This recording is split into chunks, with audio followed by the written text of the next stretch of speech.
Hello friends, welcome back to my channel. അപ്പോൾ ഇന്നൊരു requested video ആണ്.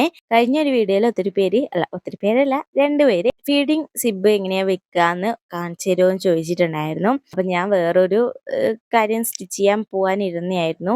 അപ്പോഴാണ് ഈ ഒരു കമൻറ്റ് ഞാൻ കണ്ടത്. ഞാൻ ഇതുവരെ ഒരു വീഡിയോയിലും ഡീറ്റെയിൽ ആയിട്ട് സിബ് വെക്കുന്നത് കാണിച്ചിട്ടില്ല. അപ്പോൾ എനിക്ക് ഈ ഒരു കമൻറ്റ് കണ്ടപ്പോൾ ഒരുപാട് സന്തോഷമായി. കാരണം എനിക്കിത് ചെയ്ത് കൊടുക്കാൻ പറ്റുന്ന കാര്യം മാത്രമായതുകൊണ്ട് അത് എന്തെങ്കിലും ചെയ്യാൻ പറ്റുന്നില്ല ഉറപ്പുള്ളത് കൊണ്ട് അതെനിക്കൊരു സന്തോഷമായി. അതുകൊണ്ടാണ് ഞാൻ പിന്നെ ആ ഒരു സംഭവം വീഡിയോ എടുക്കുന്നതിന് പകരം ഇതൊന്ന് ഞാൻ പെട്ടെന്ന് വീഡിയോ എടുത്ത് ഇടാന്ന് വെച്ചത്. കാരണം ഞാനും ബിഗിനർ ആയിട്ടുള്ള ആ ഒരു സമയത്ത് എനിക്കും കുറേ ഡൗട്ടുകൾ ഉണ്ടായിരുന്നു. ഞാനും യൂട്യൂബ് വഴി നോക്കിയിട്ട് തന്നെയാണ് ഈ ഒരു കാര്യങ്ങളൊക്കെ പഠിച്ചത്. അപ്പോൾ അന്നേരമൊക്കെ കുറേ ഡൗട്ട് വന്നത് ഞാൻ കുറേ ഫേമസ് ആയിട്ടുള്ള യൂട്യൂബേഴ്സിൻ്റെ ആ ഒരു വീഡിയോയുടെ അടിയിൽ കമൻ്റ് ആയിട്ട് ചോദിച്ചിട്ടുണ്ടായിരുന്നു. പക്ഷെ എനിക്ക് അങ്ങനെ പ്രത്യേകിച്ച് ആരും റിപ്ലൈ ഒന്നും തന്നിരുന്നില്ല. അപ്പോൾ അതിൻ്റെ ഒരു വിഷമം എനിക്ക് അറിയാവുന്നത് കൊണ്ടാണ് ഞാൻ പെട്ടെന്ന് തന്നെ ഈ ഒരു വീഡിയോ ചെയ്യാന്ന് വിചാരിച്ചത്. അപ്പോൾ ഇതാണ് നോർമൽ ആയിട്ടുള്ള സിബ് വരുന്നത്. ഇതിൻ്റെ റണ്ണറും അതിൻ്റെ കാര്യങ്ങളൊക്കെ പുറത്താണ് ഉണ്ടാവുക. ഇതാണ് ഇൻവിസിബിൾ സിബ് വരുന്നത്. ഇതിൻ്റെ റണ്ണർ ബാക്കിലാണ് ഉള്ളത്. ഇത് നമ്മൾ വെച്ച് കൊടുത്താൽ പുറമേ ഒന്നും കാണാനൊന്നും ഉണ്ടാവില്ല. അതുകൊണ്ടാണല്ലോ ഇൻവിസിബിൾ സിബ് എന്ന് പറയുന്നത്.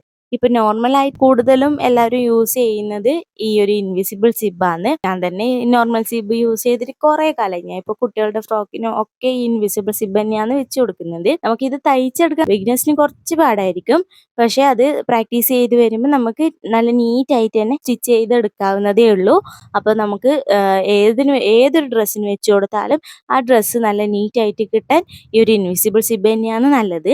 എന്തായാലും ആദ്യമൊക്കെ കുറച്ച് പാടുണ്ടായാലും നിങ്ങൾ വിടാതെ ട്രൈ ചെയ്തുകൊണ്ടിരിക്കുക. എനിക്കും ആദ്യം പെർഫെക്റ്റ് ആയിട്ടൊന്നും സ്റ്റിച്ച് ചെയ്തിട്ട് കിട്ടിയിരുന്നില്ല.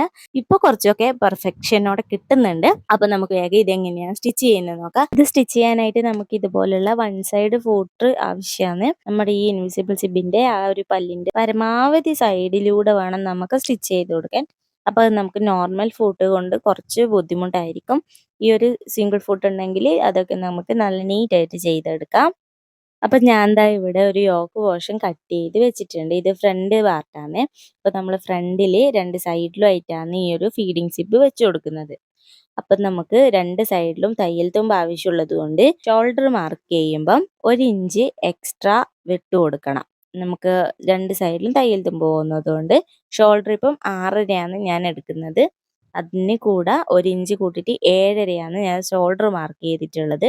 ആം ഹോള് 6.5 തന്നെയാണ് മാർക്ക് ചെയ്തത്. അതേപോലെ തന്നെ ചെസ്റ്റ് റൗണ്ട് 9.5 വരുമ്പം ഇതിന്റെ ഈ തയ്യൽ തുമ്പ് ആവശ്യമുള്ളത് കൊണ്ട് 1 ഇഞ്ച് എക്സ്ട്രാ ഇട്ട് 10.5 ഇഞ്ച് ചെസ്റ്റ് റൗണ്ടിനും പിന്നെ 2 ഇഞ്ച് തയ്യൽ തുമ്പും അങ്ങനെയാണ് ഞാൻ ഇപ്പം മാർക്ക് ചെയ്ത് കട്ട് ചെയ്തെടുത്തിട്ടുള്ളത്. നമുക്ക് ഈ ഒരു ഫോൾഡ് വരുന്ന ഭാഗത്ത് നിപ്പിൾ ടു നിപ്പിൾ പോയിന്റ് വരുന്ന ആ ഒരു ഗ്യാപ്പിന്റെ പകുതിയാണ് മാർക്ക് ചെയ്ത് കൊടുക്കേണ്ടത്. അപ്പോൾ എനിക്ക് വേണ്ടുന്നത് 3.5 ഇഞ്ചാണ്. അതിൻ്റെ കൂടെ 1/2 ഇഞ്ച് തയ്യൽ തുമ്പും കൂട്ടിയിട്ട് 4 ഇഞ്ചാണ് ഞാനിപ്പോൾ ഇവിടെ ഇതുപോലെ സ്ട്രെയിറ്റ് ആയിട്ട് മാർക്ക് ചെയ്ത് കൊടുത്തിട്ടുള്ളത്. ഇനി നമുക്കിത് ഈ വരച്ച ലൈനിലൂടെ കട്ട് ചെയ്തെടുക്കാം. ഇത് പല രീതിക്ക് ചെയ്യുന്നവരുണ്ടാവും. ഞാൻ ഈ ഒരു രീതിക്കാണ് ചെയ്യുന്നത്. അപ്പോൾ ഇത് കുറച്ചും കൂടി ഈസിയാണ്. നമ്മളിപ്പം റെഡിമെയ്ഡ് വാങ്ങിയ ആ ഒരു അല്ലെങ്കിൽ തയ്ച്ച ഒരു ഇതിന് ഫീഡിങ് ആയിട്ട് ചെയ്യുന്നുണ്ടെങ്കിൽ ഇതിന്ന് കുറച്ച് ചേഞ്ചസേ വരുത്താനുള്ളൂ. ഇതുപോലെ നമുക്ക് 3 പീസായിട്ട് കിട്ടില്ല എന്ന് മാത്രമേ ഉള്ളൂ. അത് ഞാൻ വഴിയെ പറഞ്ഞുതരാം. അപ്പം നമ്മളിതാ ഇതുപോലെ കട്ട് ചെയ്തെടുത്തു. ഇനി ഈ ഒരു ഭാഗം അടിച്ചു മറിക്കാനായിട്ട് നമുക്ക് 2 പീസ് തുണീൻ്റെ ആവശ്യമുണ്ട്. അപ്പോൾ ഇതിൻ്റെ വീതി ഞാൻ എടുത്തേക്കുന്നത് 4 ഇഞ്ചാണ്. നമുക്ക് രണ്ട് സൈഡിലും ചെറിയ രീതിക്ക് മടക്കി ഒന്ന് അടിച്ചു കൊടുക്കണം. നമ്മളിപ്പം യോ കട്ടിങ് വരുന്നതായതുകൊണ്ട് മുകളിൽ ഷോൾഡറും ജോയിൻ ചെയ്യാനുള്ളത് കൊണ്ട് മുകളിലും താഴെയും മടക്കി അടിക്കുന്നില്ല.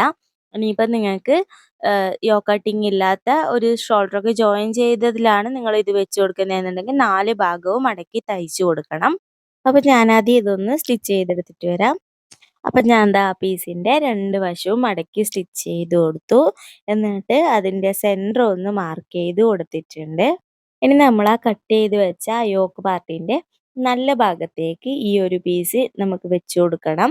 എന്നിട്ട് ഇതാ ഇതുപോലെ വെച്ചതിന് ശേഷം നമ്മുടെ ആ ഒരു പീസ് തുണി കറക്റ്റായിട്ട് അതിൻ്റെ ആ ഒരു സെൻറ്റർ ലൈൻ വരുന്നതിന് നേരെ തന്നെ വെച്ചിട്ട് നമുക്കിതൊന്ന് അടിച്ചു കൊടുക്കാം. അല്ലാന്നുണ്ടെങ്കിൽ ഡയറക്റ്റ് ആയിട്ട് ഈ ഒരു സെൻറ്റർ വരുന്ന ഭാഗത്ത് കട്ട് കൊടുത്തതിന് ശേഷം ആ സിബ് വെക്കേണ്ട ഭാഗത്ത് അടിച്ചിട്ട് മറിച്ചിട്ട് കൊടുത്താൽ മതി. അപ്പൊ ഞാൻ ദാ ഒരു ഭാഗത്ത് ഇതുപോലെ വെച്ച് കൊടുത്തിട്ടുണ്ട്. എന്നിട്ട് നമുക്കിത് സെന്ററിലൂടെ കട്ട് ചെയ്ത് കൊടുക്കണം. അതുകൊണ്ടാണ് ഞാൻ പറഞ്ഞത് ഡയറക്റ്റ് ആയിട്ട് ആ ഒരു പീസ് സെന്ററിലൂടെ കട്ട് ചെയ്തതിന് ശേഷം ഇങ്ങനെ വെച്ച് കൊടുത്താലും മതി. ദാ ഇതേപോലെ നമ്മള് നല്ല വശത്തേക്ക് ഈ ഒരു പീസ് തുണി വെച്ച് കൊടുത്തിട്ടുണ്ട്. ഇനി നമുക്ക് ഇതൊന്ന് തിരിച്ച് മറിച്ചിടണ്ട. തിരിച്ച് ഇതുപോലെ നേരെ തന്നെ വെച്ച് കൊടുത്തിട്ട് ആ ഭാഗത്ത് ഒന്നെങ്കിൽ അയൺ ചെയ്തെടുക്കുക, അല്ലെങ്കിൽ നന്നായിട്ട് കോട്ടൻ്റെ ഒക്കെ തുണിയാണെങ്കിൽ നന്നായിട്ട് നമ്മൾ വിരൽ വെച്ചിട്ട് ഇങ്ങനെ പ്രസ് ചെയ്ത് വരച്ചു കൊടുക്കുമ്പോൾ നല്ല നല്ല ഇതായിട്ട് അവിടെ നിന്നോളും. ഇങ്ങനത്തെ തുണിയൊന്നും അങ്ങനെ ഒതുങ്ങില്ല. അതുകൊണ്ട് ഞാൻ അവിടെ ഒന്ന് സ്റ്റിച്ച് കൊടുക്കാൻ പോവാണ്. അപ്പൊ ഞാൻ ദാ ഇതുപോലെ പതിച്ച് സ്റ്റിച്ച് ചെയ്ത് വെച്ചിട്ടുണ്ട്. ഇനി നമുക്ക് ആ സിബ് വെക്കാം. സിബ് നമുക്ക് ദാ ഇതുപോലെ റണ്ണർ വരുന്ന ഭാഗം ഉൾവശത്തേക്കും മറ്റേ ഭാഗം മുകളിലായിട്ടാണ് വരിക. അപ്പൊ നമുക്ക് വെക്കേണ്ടത് എങ്ങനെയാന്ന് ഞാൻ കാണിച്ചു തരാം. നമുക്ക് സിബ് ദാ ഇതുപോലെയാണ് കിട്ടേണ്ടത്.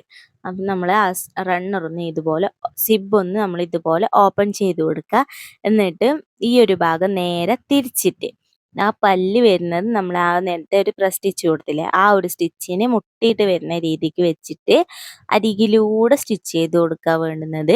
അപ്പം നമുക്ക് ഇവിടെ ഒരു കൺഫ്യൂഷൻ വരാൻ ചാൻസ് ഉണ്ട്. ഇത് തിരിച്ചു വെക്കുമ്പം തലയിരിഞ്ഞു പോകാനുള്ള ചാൻസ് ഒക്കെ ഉണ്ട്. എനിക്ക് അങ്ങനെ കുറേ അബദ്ധങ്ങൾ പറ്റിയതാണ്.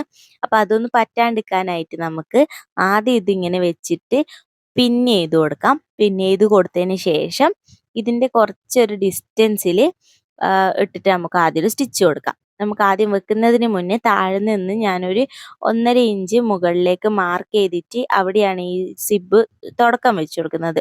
നമ്മൾ ഫീഡിങ് കുർത്തി ചെയ്യുമ്പം താഴെ നിന്ന് മുകളിലേക്ക് സിബ് വരുന്ന രീതിക്കാണ് ഞാൻ വെച്ച് കൊടുക്കാറുള്ളത്. അതായത് നമുക്ക് ഫീഡ് ചെയ്യാൻ എടുക്കുമ്പോൾ കുറച്ചും കൂടി കംഫർട്ടബിൾ ആയിട്ടുണ്ടാവുക. അതുകൊണ്ട് ഞാനത് നമുക്ക് താഴെ ഫ്രിൽസൊക്കെ വെക്കാനുള്ളത് കൊണ്ടാണ് മുകളിലേക്ക് ഇങ്ങനെ 1.5 ഇഞ്ച് മാർക്ക് ചെയ്തിട്ട് നമ്മുടെ ആ ഒരു സിബ് ഇങ്ങനെ വെച്ച് കൊടുക്കുന്നത്. അപ്പോൾ ഈ വെച്ച് കൊടുക്കുമ്പോൾ ഒരിക്കലും ഭാഗം മാറിപ്പോവാതിരിക്കാൻ ശ്രദ്ധിക്കുക.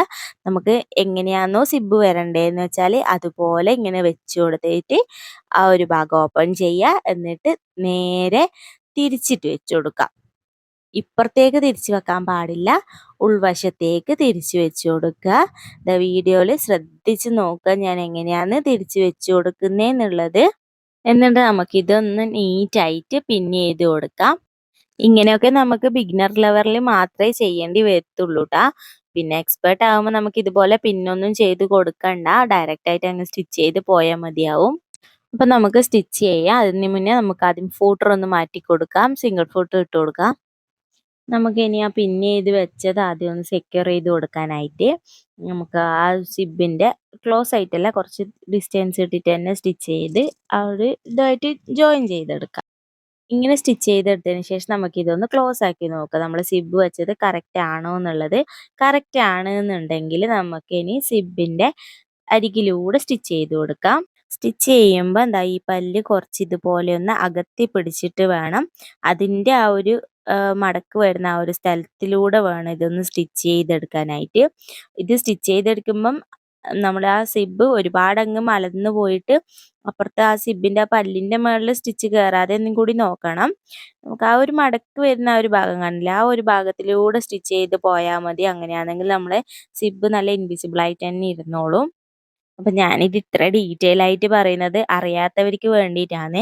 ഞാൻ കുറച്ച് വീഡിയോസൊക്കെ പണ്ട് കണ്ടപ്പോൾ ഇത് ഏതിലൂടെയാണ് സ്റ്റിച്ച് ചെയ്യേണ്ടേ, ഇത് എന്നിട്ട് എനിക്കെന്താ ഇൻവിസിബിളായി കിട്ടാത്തതെന്നുള്ള ഒരു കുറേ ഡൗട്ടൊക്കെ എനിക്കുണ്ടായിരുന്നു. അതൊന്നും വരാണ്ടിരിക്കാനാണ് ഞാൻ ഇത്ര ഡീറ്റെയിൽ ആയിട്ട് പറയുന്നത്. അപ്പോൾ ഇതാ നമ്മൾ അരികിലൂടെ തന്നെ രണ്ട് ഭാഗത്തും സ്റ്റിച്ച് ചെയ്ത് എടുത്തിട്ടുണ്ട്. ഇനി നമ്മൾ ഈ താഴെ കുറച്ച് ഭാഗം വിട്ടിട്ടില്ലേ, 1.5 ഇഞ്ച് ഞാൻ കയറ്റി വിട്ടിട്ടില്ലേ, അപ്പോൾ അത് നമുക്ക് ഒന്ന് ക്ലോസ് ചെയ്ത് കൊടുക്കുക. അതിനായിട്ട് നമ്മൾ ആ ഒരു എക്സ്ട്രാ പീസ് വെച്ച ആ ഒരു തയ്യൽ തുമ്പ് വരുന്നില്ലേ, അതിൻ്റെ ആ ഒരു സ്റ്റിച്ച് രണ്ടും കൂടി ജോയിൻ ചെയ്ത് വരുന്ന രീതിക്ക് വെക്കുക. എന്നിട്ട് നമുക്ക് ആ ഒരു സ്റ്റിച്ചിൻ്റെ ആ ഒരു ലൈനിലൂടെ തന്നെ നമ്മുടെ ആ സിബിൻ്റെ തുടക്കം വരെ ഒന്ന് സ്റ്റിച്ച് ചെയ്ത് ക്ലോസ് ചെയ്ത് കൊടുക്കുക. ഇനി നമുക്കിതൊന്ന് ക്ലോസ് ചെയ്ത് നോക്കാം. ക്ലോസ് ചെയ്ത് നോക്കുമ്പം ഈ സിബ് ചിലപ്പോൾ തിരിഞ്ഞിട്ടുണ്ടാവും, നമ്മൾ കൈനെക്കൊണ്ടൊന്ന് ശരിയാക്കി കൊടുക്കണം. തെറ്റിപ്പോയി എന്ന് പെട്ടെന്ന് വിചാരിക്കണ്ട. അപ്പോൾ എന്നിട്ട് ഇതൊന്ന് ക്ലോസ് ആക്കി കൊടുക്കുക. ക്ലോസ് ആക്കി കൊടുക്കുമ്പോൾ നമുക്ക് അടിയിലും മേലെയും തുണി കയറിയിട്ട് സ്റ്റക്കായി പോവാതെ പയ്യെ ഒന്ന് ക്ലോസ് ആക്കിയാൽ മതി കേട്ടോ. അപ്പോൾ ഇതാ നല്ല നീറ്റായിട്ട് തന്നെ നമുക്ക് ഇങ്ങനെ ഇൻവിസിബിൾ സിബ് വെച്ചെടുക്കാം. ഞാൻ മറ്റേ ഭാഗം കൂടി ചെയ്തിട്ട് ഫുള്ള് കാണിച്ചു തരാം കേട്ടോ. അപ്പോൾ ഇതാ നമ്മുടെ സിബൊക്കെ ഇവിടെ നീറ്റായിട്ട് കിട്ടിയിട്ടുണ്ട്. ദാ ഇങ്ങനെയാണ് ബാക്ക് വശം വരിക. അപ്പോൾ നമുക്കിത് ഈ ഒരു തയ്യൽ തുമ്പ് വരെ കാണാത്ത രീതിക്ക് സ്റ്റിച്ച് ചെയ്തെടുക്കാൻ പറ്റും. പക്ഷെ ബിഗിനേഴ്സിനൊക്കെ ഈ ഒരു മാർഗ്ഗം തന്നെയാണ് എളുപ്പം ഉണ്ടാവുക. അതുകൊണ്ടാണ് ഞാൻ ഇത് തന്നെ കാണിച്ചു തന്നത്. ഇനി നമുക്ക് ഇതിൻ്റെ ബാക്ക് ഭാഗം എടുക്കുക. ബാക്ക് ഭാഗം നമുക്ക് നമ്മൾ ഫ്രണ്ട് ഭാഗം 1 ഇഞ്ച് എക്സ്ട്രാ കൊടുത്തിട്ട് അത് കണക്കായിനോ എന്ന് നോക്കാൻ വേണ്ടിയിട്ട് നമുക്ക് ബാക്ക് ഭാഗം എടുത്തിട്ട് ഇതിൻ്റെ മുകളിലൊന്ന് വെച്ച് കൊടുക്കുക. അപ്പോൾ ഇതാ നോക്കിയാട്ട് നമ്മുടെ ആ ഒരു തയ്യൽ തുമ്പൊക്കെ കഴിഞ്ഞിട്ട് ഷോൾഡറൊക്കെ ഇപ്പോൾ കറക്റ്റ് ആയിട്ട് തന്നെ കിട്ടിയിട്ടുള്ളത്. ഇനി അഥവാ കറക്റ്റ് ആയിട്ടില്ല എന്നുണ്ടെങ്കിൽ എക്സ്ട്രാ വന്ന ആ ഒരു ഭാഗം കട്ട് ചെയ്ത് കൊടുത്താൽ മതി. അപ്പം നമുക്കിതാ ഇതുപോലെ നീറ്റായിട്ട് കിട്ടിയിട്ടുണ്ട്. വീഡിയോക്ക് കുറച്ച് ലെങ്ത് കൂടിപ്പോയിനെന്നറിയാം. ബിഗ്നേഴ്സിനൊക്കെ നന്നായിട്ട് മനസ്സിലാവാൻ വേണ്ടിയിട്ടാണ് ഇങ്ങനെ ചെയ്തത്. അപ്പം എല്ലാവരുടെയും ഡൗട്ട് ക്ലിയർ ആയിട്ടുണ്ടാവും എന്ന് കരുതുന്നു. അപ്പോൾ ഈ വീഡിയോ ഇഷ്ടമായിട്ടുണ്ടെങ്കിൽ ലൈക്ക് ചെയ്യാനും കമൻറ്റ് ചെയ്യാനും അതേപോലെ ഇനി നിങ്ങൾക്ക് എന്തെങ്കിലും ഇതുപോലെ സ്റ്റിച്ച് ചെയ്യാനോ ഡൗട്ടോ കാര്യങ്ങളോ ഒക്കെ ഉണ്ടെങ്കിൽ കമൻറ്റ് ബോക്സിൽ പറഞ്ഞ് എനിക്കറിയാവുന്നതാണെങ്കിൽ ഞാൻ എന്തായാലും റിപ്ലൈ തരും. അല്ലെങ്കിൽ ആരെങ്കിലും ആയിട്ട് നിങ്ങൾക്ക് റിപ്ലൈ തരാനുണ്ടാവും. അപ്പോൾ ചാനൽ സബ്സ്ക്രൈബ് ചെയ്യാൻ മറക്കല്ലേ. അടുത്ത വീഡിയോ ആയിട്ട് കാണാം. ബൈ.